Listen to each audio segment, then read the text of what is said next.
जी हाँ, स्वागत है आप सभी लोगों का आपकी इस चैनल जेके एग्जाम्स में। आज हम जो डिस्कस करने जा रहे हैं वो रहेगा सिलेबस, जो रिटन टेस्ट होने वाला है क्लास फोर्थ पोस्ट्स के लिए। उसके लिए जो सिलेबस आपका रहने वाला है, जो ऑफिशियल सिलेबस है वो आ गया है। हम आज डिस्कस करेंगे सिलेबस और स्ट्रैटेजी के साथ, किस तरीके से कौन सा टॉपिक हमें पढ़ना है, कौन सा टॉपिक हमें छोड़ना है।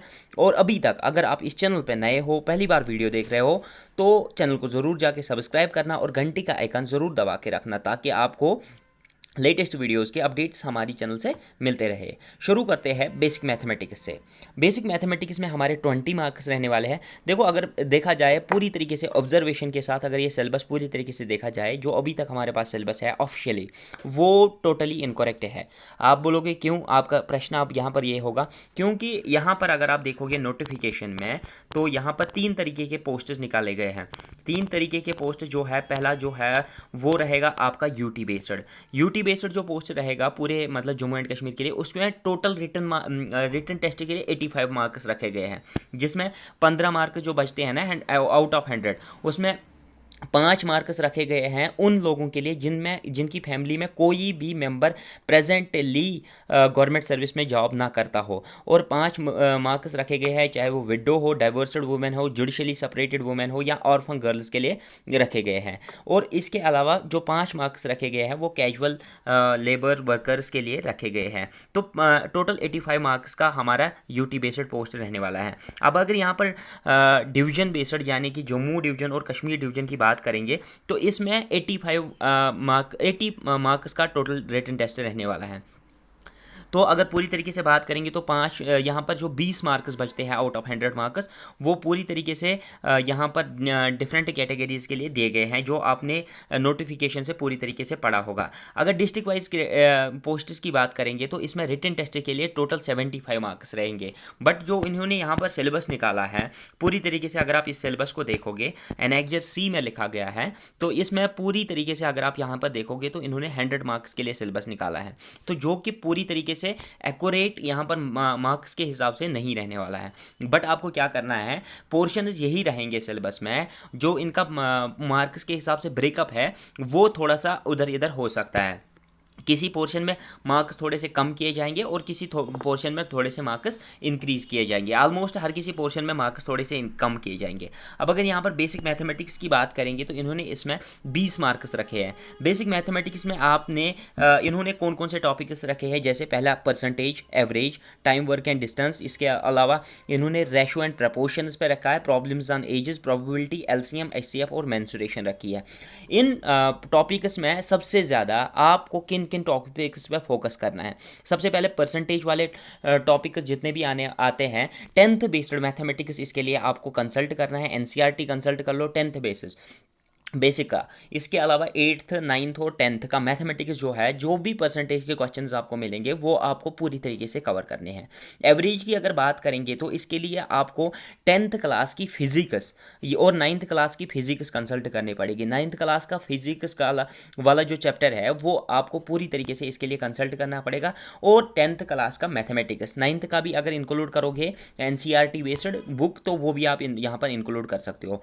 अब यहाँ पर ये 2 टॉपिक है जो आपको बिल्कुल भी नहीं छोड़ने हैं। अब टाइम, वर्क और डिस्टेंस की अगर बात करेंगे तो यहां पर आपको 9th क्लास का जो मोशन वाला चैप्टर है वो पूरी तरीके से रट लेना है। उसके लिए 2-3 बुक्स का नाम बताऊंगा जिन बुक से आप ये टॉपिक कर सकते हो। उसके लिए एस चांद आती है, बहुत ही खूबसूरत बुक लिखती है, जिसमें सारे टॉपिक्स ऑलमोस्ट कवर किए जाते हैं। इसके अलावा एनसीईआरटी फिजिक्स का मोशन वाला चैप्टर आप पढ़ लीजिए, तो उससे आपका पूरा 100% जेके एसएसबी लेवल का हो जाएगा।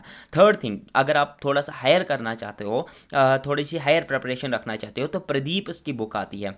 प्रदीप की बुक आती है क्लास 9 के लिए, रेफरेंस बुक आती है, जिसमें से आपको मोशन वाला चैप्टर पूरी तरीके से पढ़ लेना है, जिससे आपको सारे कंसेप्ट टाइम, वर्क और डिस्टेंस से पूरी तरीके से सॉल्व हो जाएंगे। रेशो एंड प्रपोर्शंस की अगर बात करेंगे तो इसके लिए आपको सिंपल एनसीईआरटी मैथमेटिक्स कंसल्ट करना पड़ेगा, चाहे वो 9th क्लास में होगा ये चैप्टर या 10th क्लास में होगा, वो आपको कंसल्ट करना पड़ेगा, जिससे आपका हर कोई क्वेश्चन एसएसबी लेवल का क्रैक हो जाएगा। यहाँ पर अगर प्रॉब्लम्स ऑफ एजेस यहाँ पर अगर बात करेंगे तो इसके लिए भी आपको एनसीईआरटी मैथमेटिक्स करना पड़ेगा, और ये क्वेश्चन डुएबल है पूरी तरीके से, इनमें से एक भी टॉपिक आपको नहीं छोड़ना है। प्रोबेबिलिटी की अगर बात करेंगे तो 10th और 9th का मैथमेटिक्स आपको कंसल्ट करना है। अगर थोड़ा सा हायर जाना चाहते हो तो 12th क्लास का जो चैप्टर आता है ना प्रोबेबिलिटी पे, वो कर लीजिए, जिसमें बेस थ्योरम आपको, बाइनोमियल थ्योरम आपको पढ़नी पड़ेगी, जिससे आपका हर कोई टॉपिक, हर कोई क्वेश्चन सॉल्व हो जाएगा एसएसबी लेवल का। एलसीएम एचसीएफ की बात करेंगे तो पूरी तरीके से 7th 8th तक ये चैप्टर्स आ जाते हैं, बट आपको वो करने की ज़रूरत नहीं है। इसके लिए थोड़ा सा आपको थोड़ा सा अप्रोच की ज़रूरत होती है। कौन से अप्रोच से आप क्वेश्चंस करोगे? देखो, बहुत सारे टीचर्स आपको बहुत सारे अप्रोचेस के साथ यहाँ पर क्वेश्चंस करना सिखा देंगे, बट जो जेके एग्जाम्स का जो टीचर रहेगा उनके लिए आपको हम स्पेशल अप्रोच, जैसे परसेंटेज के लिए एक ही अप्रोच बता देंगे, जिससे परसेंटेज पे हर कोई क्वेश्चन सॉल्व हो जाएगा। इसी तरीके से अगर कोई भी टॉपिक हम यहाँ से ले लेंगे, एक ही अप्रोच, एक ही फॉर्मूला, एक ही अप्रोच, जिससे कोई भी क्वेश्चन सॉल्व होना चाहिए, क्योंकि एग्जाम में कोई भी कंफ्यूजन बच्चे के साथ ना होना चाहिए कि कौन सा मेथड लगाऊं ये क्वेश्चन सॉल्व करने में। हमारा जो अप्रोच रहेगा क्वेश्चन सॉल्व करने का, वो बहुत ही शॉर्ट अप्रोच रहेगा और डुएबल अप्रोच रहेगा, जिसको आप विथ मिनिमम कैलकुलेशंस के साथ आंसर निकाल सकते हो। एलसीएम एचसीएफ की बात करेंगे तो इसके लिए हम स्पेशली आपको मटेरियल प्रोवाइड कर देंगे वीडियो लेक्चर्स के थ्रू, जिससे आपके ये सारे क्वेश्चन मतलब हो सकते हैं। अब अगर मेंसुरेशन की बात करेंगे तो इसमें अभी तक जहाँ तक मेरा मतलब मैथमेटिक्स का ताल्लुक है, जहाँ तक मेरी मतलब सोच का ये है, तो इसमें मेंसुरेशन में क्या होता है कि जो भी क्वेश्चन होता है ना उसमें ज़्यादा टाइम लगता है, टाइम कंज्यूमिंग क्वेश्चंस होते हैं मेंसुरेशन में। अगर आपको टाइम मिलता है तो इसको आप कर सकते हो, मेंसुरेशन पोर्शन को आप कर सकते हो। अगर आपको टाइम नहीं मिलता है तो इस पोर्शन को फिलहाल छोड़ दीजिए, क्योंकि इसमें जो क्वेश्चन आता है ना वो टाइम कंज्यूमिंग होता है और वो अल्टीमेटली आपके और पॉइंटर्स को खा जाता है। तो ये चीज यहां पर टैक्टिक्स समझ लेनी है कि मेंसुरेशन वाला क्वेश्चन फिलहाल के लिए अभी तक छोड़ना है। जब हमारा टाइम बच जाएगा फिर उसके बाद प्रैक्टिस की जरूरत होती है, जिससे आपका ये वाला पोर्शन पूरी तरीके से अंडरस्टैंडेबल होगा। और अगर क्वेश्चन इजी रहा तो आप कर सकते हो। अगर क्वेश्चन थोड़ा सा लेंथी उन्होंने दिया, जिसमें थोड़ा सा मतलब कंसेप्ट बहुत इजी होता है मेंसुरेशन में, बट इसमें क्या होता है कि टाइम कंज्यूमिंग होता है, सो हम अपना नुकसान नहीं करेंगे, इस पोर्शन को हम फिलहाल के लिए छोड़ देते हैं। अब अगर बेसिक रीजनिंग की बात करेंगे, ये वाला पोर्शन 20 मार्क्स के लिए आपका यहाँ पर लिखा गया है, बट इसमें थोड़े से कम मार्क्स हो सकते हैं अल्टीमेटली अगर आप एज पर पोस्टर्स की बात करोगे, क्योंकि मैंने वो रीज़न अभी आपको बता दिया है कि नंबर ऑफ मार्क्स इसमें किस तरीके से कम हो सकते हैं और क्यों कम हो सकते हैं। अब अगर यहाँ पर बात करेंगे तो इसमें आपको सबसे पहले जो पोर्शन रहेगा वो रहेगा आपका रिलेशनशिप कंसेप्ट आपको पूरी तरीके से सीखने हैं। उसके बाद अगर आप देखोगे फिगर ऑड वन आउट, ये बहुत ही आसान क्वेश्चन रहते हैं, थोड़ा सा दिमाग लगाने की ज़रूरत होती है, प्रैक्टिस करने की ज़रूरत होती है। इनमें थोड़ा सा प्रैक्टिस कर लीजिए, उसके बाद थोड़ा सा 1-2 क्वेश्चन किसी भी टेस्ट सीरीज से देख लीजिए, 10, 15, 20 क्वेश्चन डेली ट्राई कर लो, इससे आपका कोई भी क्वेश्चन नहीं छूटना चाहिए। डायरेक्ट सेंस की बात करेंगे तो ये भी इजी रहते हैं, ये थोड़ा सा हायर नहीं रहता है, जो आप मतलब बैंकिंग लेवल पे रीजनिंग देखते हो उतना ज़्यादा टाइपिकल नहीं रहने वाला है। इसमें आपको थोड़ा सा कंसंट्रेशन की ज़रूरत है, प्रैक्टिस की ज़रूरत है, ये क्वेश्चंस हो जाएंगे।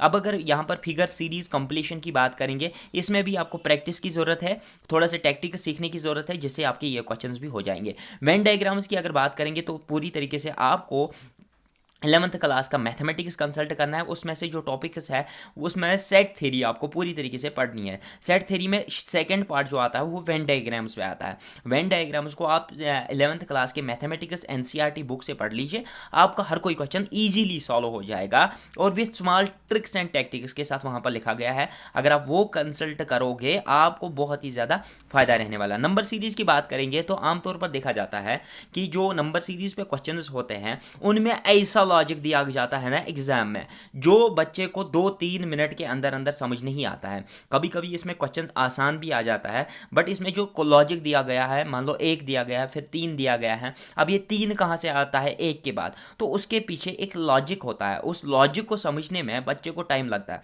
तो नंबर सीरीज वाला जो टॉपिक है ये टाइम कंज्यूमिंग, ये आपको पढ़ने में तो बहुत आसान लगेगा, क्योंकि जो भी टीचर आपको ये पढ़ाएगा वो आपको वही क्वेश्चंस दिखाएगा जो उसने पहले एक बार देखे होंगे, तो लॉजिक उसको समझ में आ गया होगा, फिर इजीली वो लॉजिक लगा लेगा, आपको लगेगा कि ये क्वेश्चंस बहुत आसान है। बट एग्जाम में जब आप बैठते हो नंबर सीरीज पे क्वेश्चन देखते हो, वहाँ पर वो लॉजिक पकड़ लेना 1 मिनट के अंदर बहुत ही ज़्यादा डिफिकल्ट होता है। और गलती क्या कहाँ पर होती है, यहाँ पर आप गलत लॉजिक लगा लेते हो और उसने ऑप्शंस ऐसे दिए हुए होते हैं जिसमें से कोई ना कोई लॉजिक किसी न किसी सीरीज में ज़रूर होता है। सो फॉर दैट रीज़न अगर आप इस क्वेश्चन को छोड़ भी दोगे या नंबर सीरीज वाले टॉपिक को छोड़ भी दोगे, आपका ज़्यादा नुकसान नहीं होगा।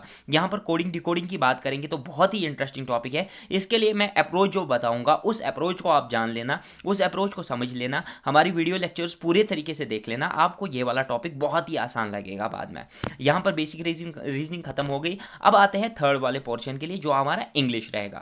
इंग्लिश के लिए हमने स्टार्ट किए थे ऑलमोस्ट लेक्चर्स जो कि बैंकिंग के लिए रहने वाले थे, जेके बैंक की रिक्रूटमेंट के लिए, बट यहाँ पर जो इंग्लिश रहने वाला है वो उतना डिफिकल्ट नहीं रहेगा। हम यहाँ पर आपको एक एक चीज़ पूरी तरीके से हर कोई चीज़ समझा देंगे। इसमें जो सिलेबस रहेगा आपका उसमें पहला टॉपिक आर्टिकल्स पे है, दूसरा सिनोनिमस, एंटोनिमस, प्रपोजिशन पे क्वेश्चंस आ जाएंगे, वर्ब पे क्वेश्चंस आ जाएंगे, रीडिंग कम्प्रहेंशन जो पैसेज आती है उस पे क्वेश्चन आ जाएंगे। इसके अलावा स्पेलिंग चेकिंग पे क्वेश्चन आ जाएंगे। इसके अलावा आपको सेंटेंसेस पे क्वेश्चंस आ सकते हैं। जो भी इसमें अप्रोच होगा ना, जैसे हमने पहले बताया था कि सब्जेक्ट वर्ब एग्रीमेंट, तो सब्जेक्ट वर्ब एग्रीमेंट पे इस पर भी क्वेश्चन आ सकते हैं। रूल समझने की मतलब आपको कोशिश करनी चाहिए। अगर आपको लगता है कि इंग्लिश में आपको मास्टर बनना है तो हमारे चैनल के प्लेलिस्ट को देख लीजिए, इंग्लिश फॉर कॉम्पिटिटिव एग्जाम्स, जिससे आपको पूरा फ़ायदा होने वाला है। और जो टॉपिक्स हमें अभी रह गए हैं उसमें वो हम ऐड ऑन कर लेंगे उस प्लेलिस्ट में, जिससे आपको बहुत ही ज़्यादा फ़ायदा हो सकता है। आप जल्दी से जाइए, वो वाला प्लेलिस्ट आप देख सकते हो, तो ये वहाँ से भी आपको फ़ायदा हो सकता है। अब फोर्थ पोर्शन जो आपका मतलब मेजॉरिटी वाला पोर्शन होता है, जो डिसाइडिंग फैक्टर जिसको कह सकते हैं, वो है general awareness and science. General awareness और साइंस को इन्होंने एक साथ मिला के बताया है, जिसमें आपको 40 मार्क्स रखे गए हैं। इसमें नंबर ऑफ मार्क्स 30 तक रह सकते हैं अल्टीमेटली अगर लास्ट में देखेंगे तो। इस वाले पोर्शन में अगर सिलेबस को देखेंगे, इसमें आपको कल्चरल इवेंट्स नेशनल लेवल पे देखने हैं, उसके अलावा सपोर्ट्स को देखना है, इंडियन कल्चर को देखना है, इंडियन हिस्ट्री को देखना है, इंडियन ज्योग्राफी को देखना है, कैपिटल ऑफ द स्टेट को देखना है। इसके अलावा आपको जन साइंस का देखेंगे। पहले इस पर थोड़ा सा ध्यान देने की बात करेंगे। करंट अफेयर्स की अगर बात करेंगे तो इसके लिए आपको मनोहर पांडे जो बुक मैंने अपने टेलीग्राम चैनल पे भी सेंड कर दी है। अगर आपको टेलीग्राम चैनल हमारी ज्वाइन कर लेनी है, नीचे डिस्क्रिप्शन में आपको लिंक मिल जाएगी, वहाँ से आप हमारी टेलीग्राम चैनल को ज्वाइन कर सकते हो, जहाँ पर आपको हर कोई मटीरियल चाहे स्टडी मटीरियल नोट्स वगैरह होगा जो आपको फ्री ऑफ एनी कास्ट वहाँ पर प्रोवाइड किया जाएगा। उस चैनल को ज्वाइन कीजिए, जिससे आपको बहुत ही ज़्यादा फायदा हो सकता है। तो मनोहर पांडे वहाँ पर बुक मिल जाएगी आपको मनोहर पांडे के नाम से, जिससे आपको करंट इवेंट्स या करंट अफेयर्स करने हैं। अब सपोर्ट्स की बात करेंगे तो उसमें ये मनोहर पांडे में अच्छी तरीके से मतलब पूरी तरीके से ये 4 टॉपिक्स आपको पढ़ने हैं। तो सबसे पहला current affairs, supports, Indian culture, Indian history और इंडियन जियोग्राफी, ये आप पूरी तरीके से मनोहर पांडे से करोगे। अब अगर यहाँ पर बात करेंगे जनरल साइंस के लिए हेल्थ, हाइजीन और सैनिटेशन के बारे में अगर बात करेंगे तो इसके लिए आपको 12th तक की जो बुक्स हैं उनमें से जो हाईलाइटेड पॉइंट्स होते हैं वो करने की ज़रूरत होती है। Geography of Jammu and Kashmir की अगर बात करेंगे तो ये टॉपिक हम पूरी तरीके से हमारी चैनल से ही करना पड़ेगा, क्योंकि इसमें जो हम हैंडमेड नोट्स और पूरी तरीके से वीडियो लेक्चर प्रोवाइड कर देंगे, जिससे आपको ये पूरा आसानी से समझ में आ जाएगा। Culture of Jammu and Kashmir हम करवाएंगे, history of Jammu and Kashmir हमारी चैनल से आपको हो सकता है। इसके लिए हमने ऑलरेडी वीडियो अपलोड किए हैं इस पोर्शन के लिए, जो कि आपको general knowledge with special reference JNK वाले प्ले लिस्ट में मिल जाएंगे, जो हमने पंचायत अकाउंट्स असिस्टेंट के लिए थोड़ा सा पढ़ाया है, उसमें से आपका ये प्लेलिस्ट पूरी तरीके से सॉल्वेबल हो जाएगा। ये था पूरा सिलेबस क्लास 4 पोस्ट्स के लिए, जिससे आपको पूरी तरीके से फ़ायदा हो सकता है। यहाँ पर करने की क्या ज़रूरत है, अब थोड़ा सा कट ऑफ पे यहाँ पर बात कर लेते हैं, क्योंकि कट ऑफ बहुत ही ज़्यादा ज़रूरी रहने वाला है। अब अगर यूटी बेस्ड पोस्ट्स की बात करेंगे तो उसमें 85 पॉइंट्स रखे गए हैं। यहाँ पर देख सकते हो आप, यूटी बेस्ड पोस्ट्स के लिए टोटल मार्क्स जो रिटन टेस्ट में है वो 85 रहने वाले हैं। तो 85 में से आपको 75 प्लस अगर लाओगे तो आपको डेफिनेटली यूटी बेस्ड क्रेडिट का पोस्ट मिल जाएगा। अब अगर यहाँ पर डिवीजन बेस्ड बात करेंगे तो डिवीजन बेस्ड अगर बात करेंगे, इसमें टोटल नंबर ऑफ पॉइंट्स की अगर बात करेंगे तो 80 रहने वाले हैं। तो यहाँ पर आप 70 प्लस अपना स्कोर रख लीजिए, जिससे आपकी डेफिनेटली सिलेक्शन हो जाएगी। अब अगर यहाँ पर डिस्ट्रिक्ट क्रेडिट की बात करेंगे, डिस्ट्रिक्ट क्रेडिट में आपके जो टोटल नंबर ऑफ मार्क्स रहने वाले हैं वो 75 रखे गए हैं। 75 में से अगर आप 65 प्लस गेन करते हो अपने पर्टिकुलर डिस्ट्रिक्ट में, आपकी सिलेक्शन किसी न किसी डिपार्टमेंट में ज़रूर हो जाएगी। Thanks for watching this video. I hope you may have enjoyed this video and you may have understood each and every part that I told you. और मैंने जो किताबें आपको बोली है वो किताबें आपको कंसल्ट करने की ज़रूरत है। और डेफिनेटली आप हमारी वीडियो लेक्चर्स को फॉलो करने के लिए चैनल को सब्सक्राइब करके रखिए, और स्टडी मटीरियल पाने के लिए चैनल के जो हमारा टेलीग्राम ग्रुप है वो ज्वाइन करके रखिए। इसके अलावा डेली अपडेट्स के लिए हमारे फेसबुक पेज जेके एग्जाम्स को लाइक कर देना, और इंस्टाग्राम पे अगर आपको कोई भी क्वेरी है, कोई भी क्वेश्चन है, इंस्टाग्राम @ जेके एग्जाम्स पे हम फॉलो कर सकते हो, वहाँ पर क्वेश्चन पूछ सकते हो, तुरंत आपका आंसर दिया जाएगा। Thank you and have a nice day.